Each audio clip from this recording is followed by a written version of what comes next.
angry, and I am still healing, and it is harder than hurting. Trust me when I say that. I am trying. I have been in denial for a little bit. I walked away to get clean. I tried to go take my life back. I wanted some type of peace. I wanted to give a damn about somebody saying they love me just because they love me. I didn't want anybody because they wanted me or my body or what they could do to me. I'm nobody's puppet. I'm nobody's toy. I'm nobody's punching bag anymore. And that's all I ever wanted.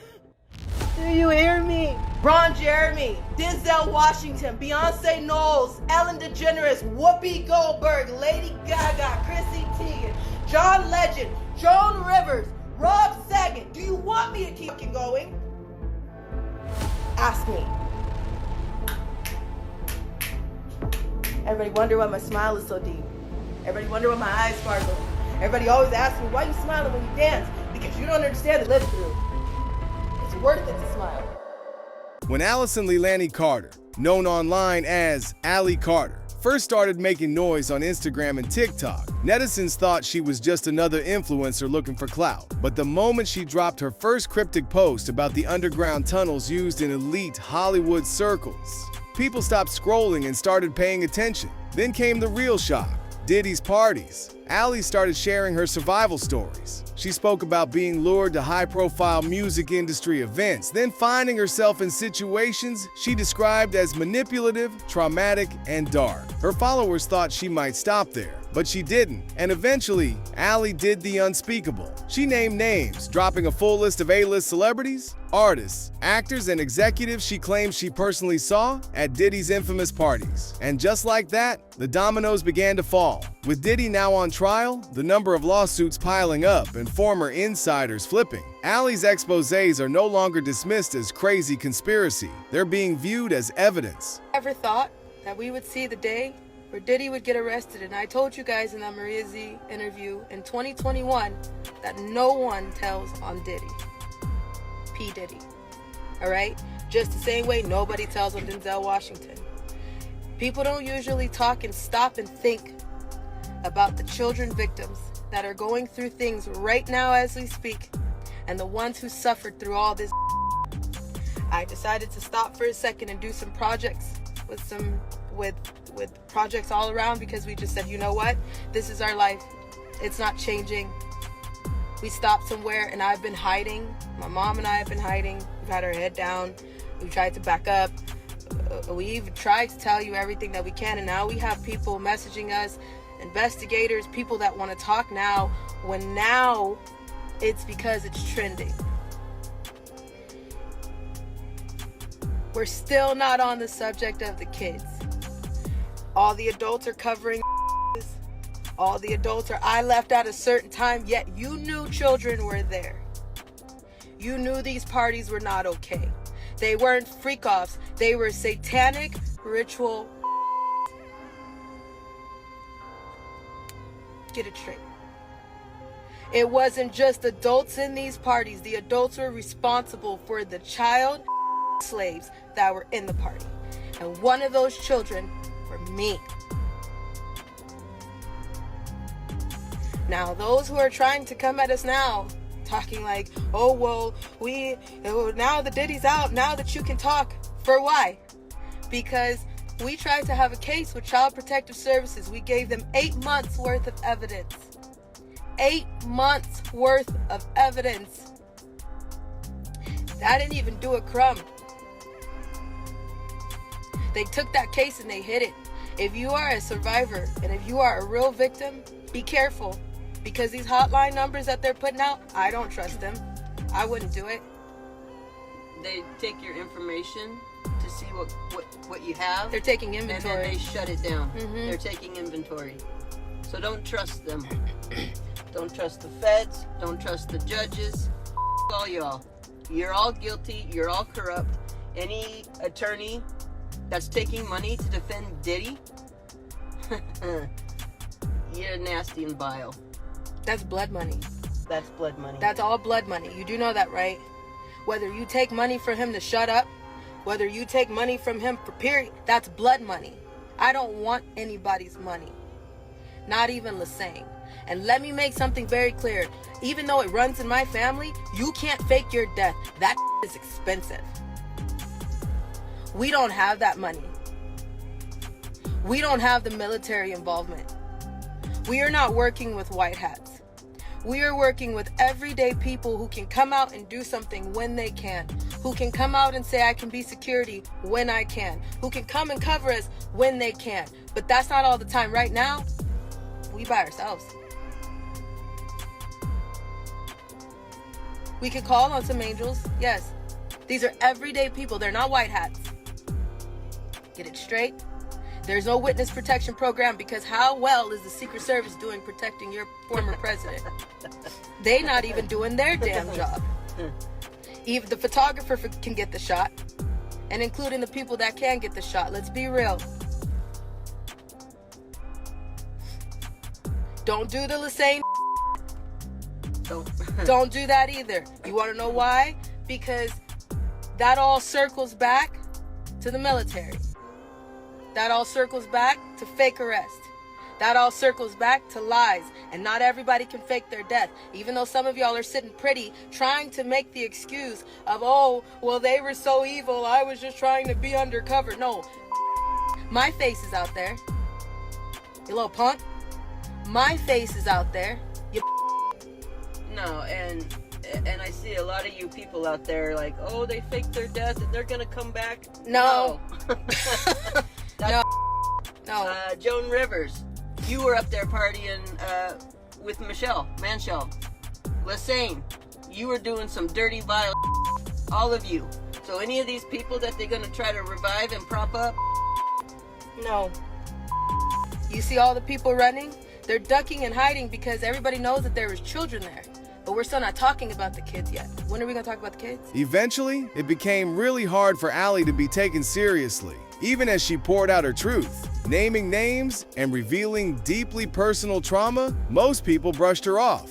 And strangely enough, the disbelief didn't just come from Diddy supporters, it came from people who were already exposing him too. Figures like Gene Deal, Jaguar Wright, and others who had kept their distance from Diddy's freak-off parties were already pulling the curtain back on the industry's darkness. But when a young woman like Allie stepped forward, nobody believed her. Even Jaguar Wright, a woman known for calling out the industry's evil, initially dismissed Allie as fake, accusing her of making up stories for clout. They said she was too young, too dramatic, and too desperate for attention. And just like that, Allie wasn't just fighting an industry. She was fighting the very truth-tellers she thought would support her. It's real wild that somebody is actually coming in here to say that I need to go to jail for what? I was in jail.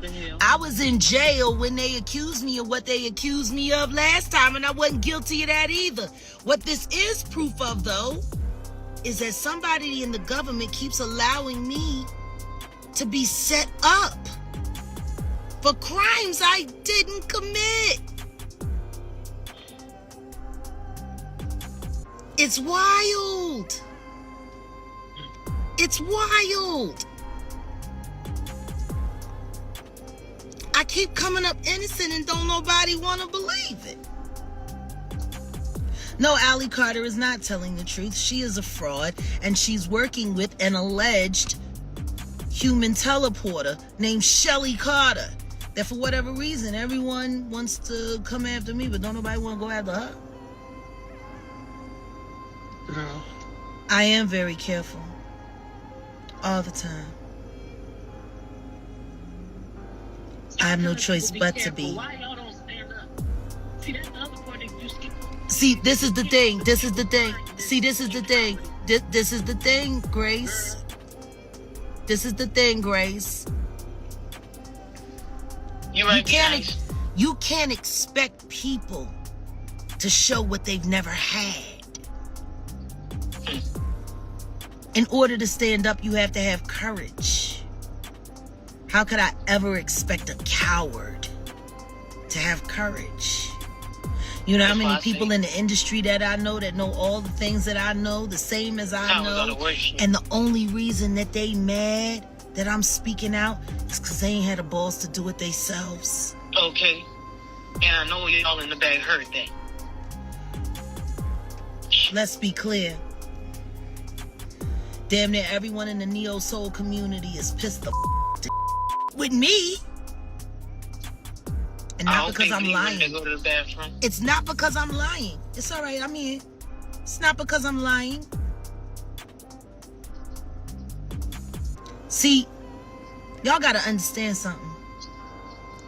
Before I walked away from the game and vowed to be an independent artist and not help fund and organizations that were doing harm on massive levels to my people and to all people. When I decided to do that, guess what? There was a lot of people who didn't like competing with me at that time. And that's when Allie decided to stop talking and start showing. Tired of being called a liar, she hit the world with the unthinkable. Legal action. Ally Carter reportedly filed lawsuits naming not just Diddy, but a chilling list of powerful figures in the industry, including Birdman, Denzel Washington, Young Jock, and yes, Sean Diddy Combs himself. But what really shook people was the incident she claimed happened to her at the Playboy Mansion, an elite, star-studded place that's long been rumored to hold dark secrets behind its glamorous gates. Ally revealed disturbing details about being lured there under false pretenses, only to experience things that haunts her to this day. That was the moment everything changed. The names were no longer hidden. The stories were no longer whispers. Ally Carter put it all on record, and the industry hasn't stopped shaking since. The continuation of the lawsuit read as follows. At this party, there were body cakes, which means that the kids would lie on a table and people would put food on them, and the partygoers would eat off the kids. There were a lot of celebrities at this party. Once everyone was searched and inside, the DJ sounded the music and the lights flashed, signaling that everyone was in and the doors were closed. This signaled that the could begin. The kids that had been bought at the party were bought to be party favors, and if that didn't creep you out, it gets even darker. After naming names and revealing what went down at the Playboy Mansion, Ally Carter dropped one of her most chilling claims yet: the auctions. According to Ally, these weren't fictional or exaggerated. They were real, underground events where powerful industry players allegedly bid on young talent, often disguising it as networking, contracts, or casting opportunities. But behind the scenes, Ally says, it was all a game, a business built on exploitation, where kids were being lured, paraded, and selected like commodities for all the wrong reasons. You don't understand what people do. Have you seen that picture of there's like a little baby on the floor? I'll post it. I will probably get blocked on here again if I put it on my story. But I know you guys have seen this picture. There's a picture of a baby. They got a picture of a bunch of kids tied to a wall. It's actually an auction. They're tied to a wall and they're hanging on the wall. That's another form of an auction. Some auctions are very pretty. Some you get to stand. Some you got to be. I've had some really weird auctions. Some you're tied to a wall like produce or like retail. And basically like you're picking a t-shirt or you're picking clothes. Buyers come through wherever you're at, wherever they put you. And they literally like, okay, there's a white kid, there's a black kid, there's an Indian kid, there's a girl, there's a guy. They check how big your they check how much space your has, they check your teeth, they check your cavity, they check everything. They have a taste. They walk into a room and they have basically like how you have if you walk into a car lot and you're like, can I turn on the car? Can I sit in the car? Can I open the door? Can I sit in the seat? That's literally what's going on in an auction. For children, for 6-year-olds, for 7-year-olds. They walk into an auction and they will say like, I will buy for a test sample of 2 fingers. I will buy for a test sample of a full hand. And they literally get to walk up to a 6-year-old and shove their hand up their cooch. That is what we're talking about. You have people, there's a picture of a baby, like maybe 5-6 years old. It's a little baby boy, and he has like a leash around his neck, and they're walking him around, and he's on the floor, okay? I know everybody has seen this picture before. The thing with that's also a test. Somebody will on the floor, somebody will piss on the floor, a guy will on the floor, a female will squirt on the floor, and they will bring in a child to walk through that, to play in it, to lay in it, to put on their body, to lick it, to see if they can walk around and act like a dog, to lick their shoe, to see how well their gag reflexes are. It's a gag reflex check. So if they come in and they're feeling horny and somebody starts floor and they bring in a child, they're going to check for that child's gag reflex by putting them in the middle of that and seeing if they throw it.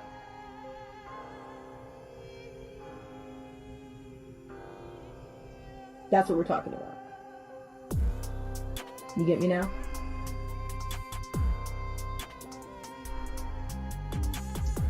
But you have attorneys that are going to be working right now trying to get his lane off on technicalities. So keep all that in mind. They will take bars if say for it they're saying like I don't want to penetrate a child today. I just want to participate in this auction, right? They will have something there that looks like a broomstick with the on the end, and they will walk a child around and they will make them lay on the floor and they will take that and stab them with it, whatever, and they see what the gag reflex is. They see if they cry, they see if they don't have a reaction, they see how well the drugs are taking, what drugs they're on, if they'll cry, if they'll be loud, if they'll moan, if they'll whatever. For the teenagers, it's a whole different ballgame. The teenagers, they will see if their body naturally gets wet. And then it's their fault. If your body will automatically start to respond to what's going on. If you don't, you're a defect. So ladies, if you stay dry, you're a defect.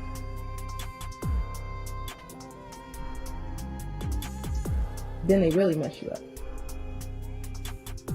Then that goes into bondage and torture fetishes. Then that goes into blood fetishes. Because if you're not ready, and if there's no way that they can just do whatever they want to do and just get it over with, then they put stuff on, and then they make sure that when they a kid and they're bleeding, then that takes more power because there's adrenochrome, there's power, there's control, there's extra money because you're paying to get rough. There's so much that you guys are not realizing. But as the pieces began falling into place, Allie Carter realized something even bigger, that exposing Diddy was just the tip of the iceberg. This wasn't just about one man, one label, or one mansion. Her purpose, she said, wasn't just to call out all the brutalities, but it was to drag every celebrity tied to these twisted networks into the light. She exposed every artist, actor, and executive who stood silently in the room, and every big name who showed up to the auctions, clapped at the parties, or turned a blind eye, while others were being preyed on. She started publicly naming A-list celebrities, influencers, and industry figures she claimed had been present during these disturbing encounters. Some were long-rumored names. Others shocked the internet. But one thing was clear. She wasn't afraid anymore. The girl they once dismissed as clout chasing was now turning into a reckoning force, and the industry could feel it. Ron Jeremy, Denzel Washington, Beyonce Knowles, Ellen DeGeneres, Whoopi Goldberg, Lady Gaga, Chrissy Teigen, John Legend, Joan Rivers, Rob Saget. Do you want me to keep going? Ask me. Everybody wonder why my smile is so deep. Everybody wonder why my eyes sparkle. Everybody always asks me, why are you smiling when you dance? Because you don't understand the live through. It's worth it to smile. And I'm still smiling, and I'm gonna continue to smile. And majority of y'all who continue to ask me and gonna tell me that I'm pointing fingers to kiss my natural black ass and miss me with that. Bye. Bye. And when it comes out, don't come running back.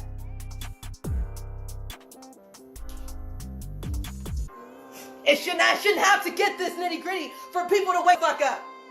I shouldn't have to say something like that for you to be like, oh, she's probably telling the truth. It is pathetic that people gotta go here. It's pathetic that it's gonna take somebody to say it was me for somebody to understand. Aside from exposing the darkness, Allie Carter made one thing crystal clear. She stood with the victims. For every name she called out in anger, she also lifted up those who had been broken by the same system, those who didn't have a voice when it mattered most. And among all the celebrities she empathized with, there was one name she brought up time and time again: Orlando Brown. If you followed Orlando's journey, you know the story isn't just sad, it's heartbreaking. A child star with undeniable talent and charisma turned into a public spectacle. But behind the viral clips and erratic interviews was something much deeper. A victim of Hollywood's ugliest underbelly. Orlando has spoken a couple of times, sometimes in riddles, sometimes in full-blown cries for help about the bullies, the manipulation, and the trauma he endured in the entertainment industry. And Allie, she heard him. Do y'all remember that I was defending Orlando Brown? I've never said anything bad about him. If anything, I asked y'all to check on the man. He recently made a video where he said my house was seized. I no longer have my bank account. My wife was taken from me. So was my kid. Is that not right, Orlando? This whole time I said, hey, everybody might want to check on him. What I'm talking about, he's talking about too. He's an MK survivor too, and he knows that.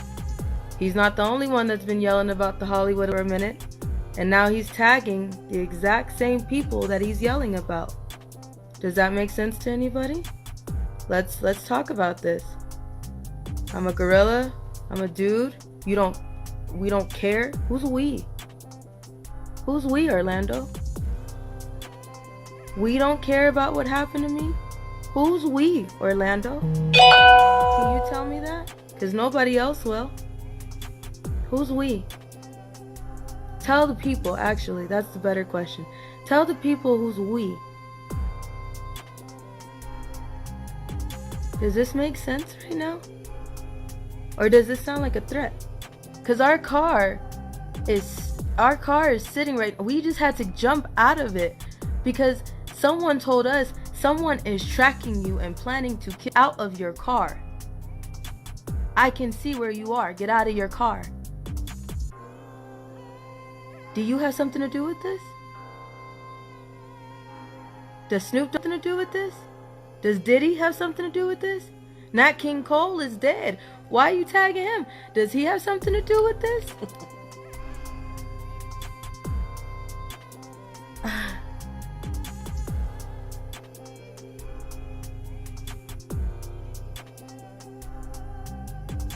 Is anybody gonna ask the questions? Is anybody gonna ask what is going on? And if we're gonna talk about it, and if we're gonna tag them, then ask them what's going on for everybody. Don't just ask them about me. Ask them about everything that you can pull up. Ask them. But speaking out against powerful people always comes with a price. And for Allie Carter, that price has been everything. Since going public with her stories and naming names, Allie has faced a level of retaliation that most couldn't even imagine. She's been kicked out of her own home, left without stability, and forced to live in fear. She's spoken about being followed and targeted by law enforcement, pulled over, and questioned countless times with no explanation other than the fact that she's on a list. So we just got pulled over again.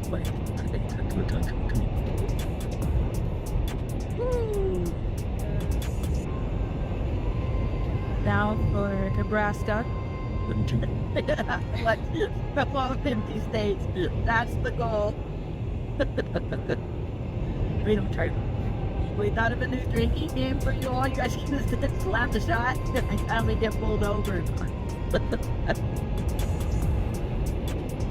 Freedom Trail. Go back. So that's now a cop video. If you missed it, it's because I was driving and it was on my mom's Facebook, which is public, where Parker. So now I was pulled over for not keeping a 3-second gap in front of me. But no one was in front of me. There was somebody behind me.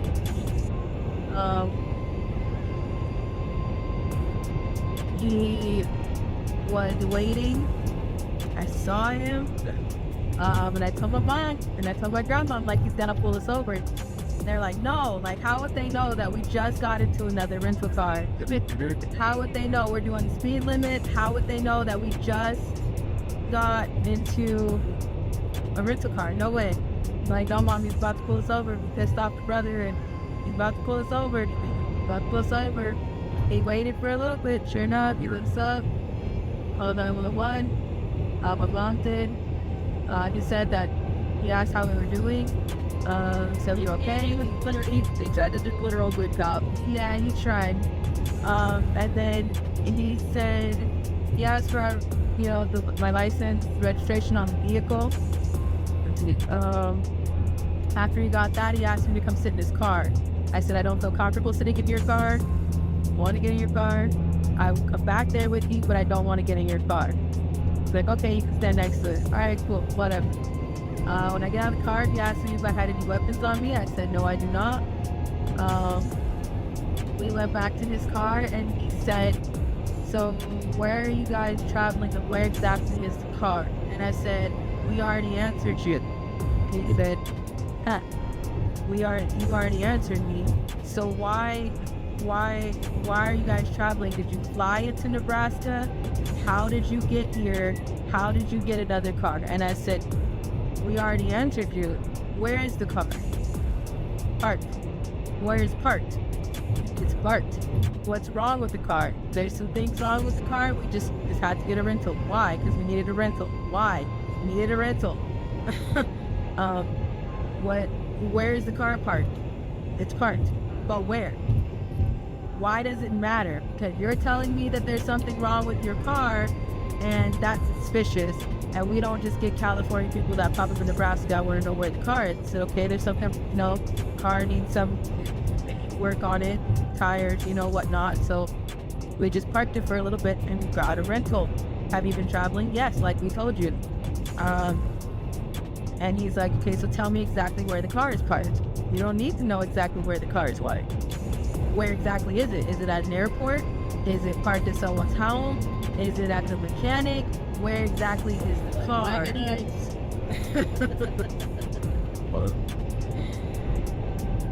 And I said, I don't need to answer you. Well, now if I run your license and if you're a trafficking survivor like you say you are, if you're who you say you are, then when I run your license, it'll show up because you've been arrested for it. If you're with this trafficking organization, I said, I never said I was a trafficking organization. I said I'm a trafficking survivor. And right now I don't feel comfortable because what is the problem? Can I go back and get my phone so I can report this? Your followers don't need to see. I have a camera here and I have a camera here. Did you hear what I just said? He knows. Every time Allie Carter escapes danger, she doesn't come back bitter or broken. She comes back grateful. After everything she's endured, being kicked out of her home, by police, stalked, silenced, and pushed to the edge, she still takes the time to thank her followers for standing by her and for giving her voice meaning. She often reminds them how lucky she feels just to be alive.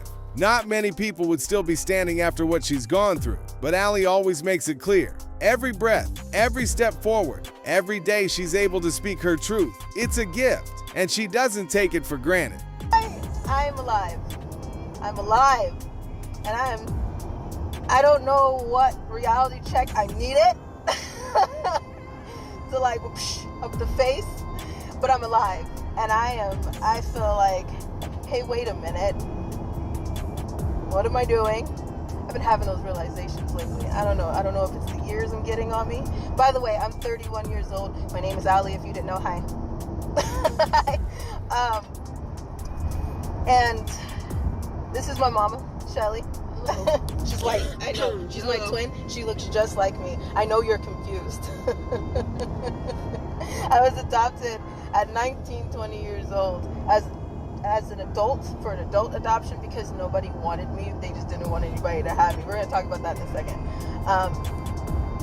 But a lot of people are trying to say many crazy things, and I just want to come here and talk to y'all because I think you guys can connect the dots. I'm not talking to those who can't get it.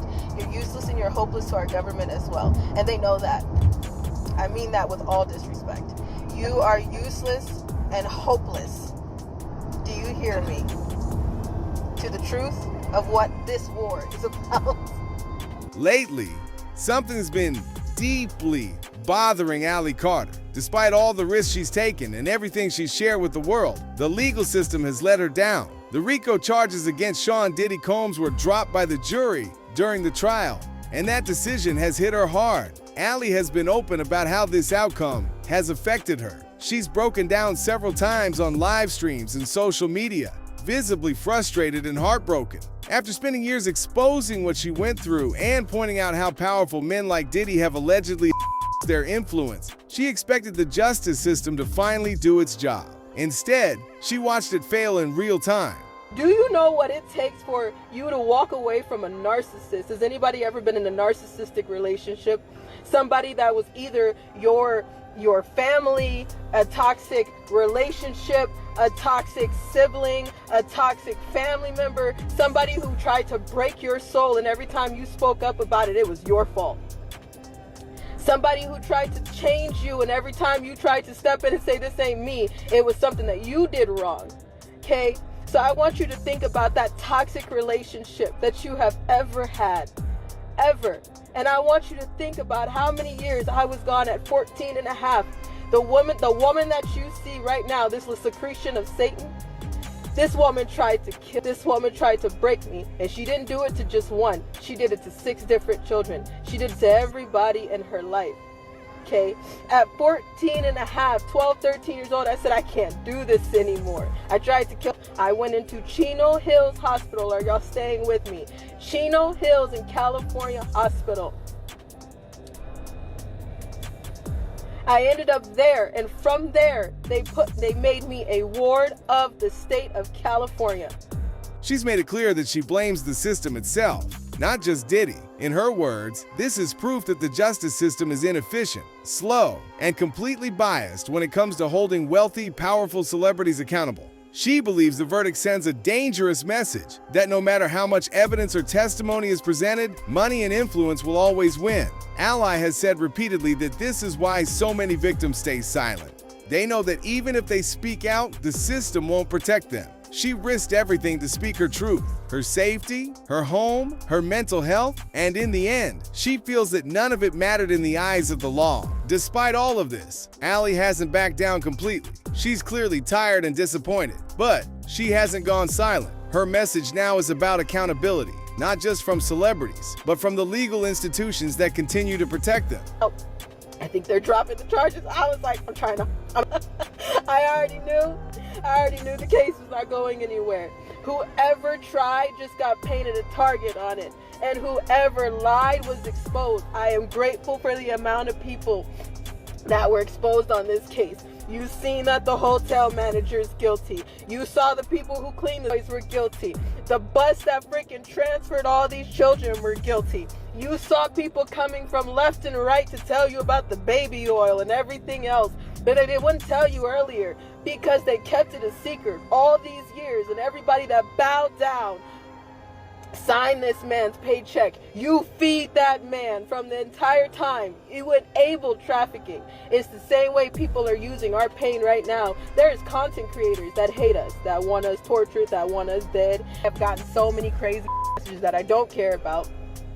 And some people are just like, I won't believe you until you sit down with the person that hurt you. I am hurt, I am angry, and I am still healing, and it is harder than hurting. Trust me when I say that. I am trying. I have been in denial for a little bit. I walked away to get clean. I tried to go take my life back. I wanted some type of peace. I wanted to give a damn about somebody saying they love me just because they love me. I didn't want anybody because they wanted me or my body or what they could do to me. I'm nobody's puppet. I'm nobody's toy. I'm nobody's punching bag anymore. And that's all I ever wanted. Do you hear me? I have told my in. I've been a vault. I don't usually get upset. I try to just keep that going because what can I do? Nothing. All the people that are dogpiling on us right now, what can I do? Nothing. Everybody yells, I'ma sue you, you little Don't be a little Do you know how many people have tried to break my soul? So, what do you think? Did the jury truly make the right decision based on the law? Or did influence and power once again silence the voices that needed justice the most? Let us know what you think in the comments below. And if you like this video, hit that subscribe button so you never miss out on any new videos. And until then, fam, keep it real.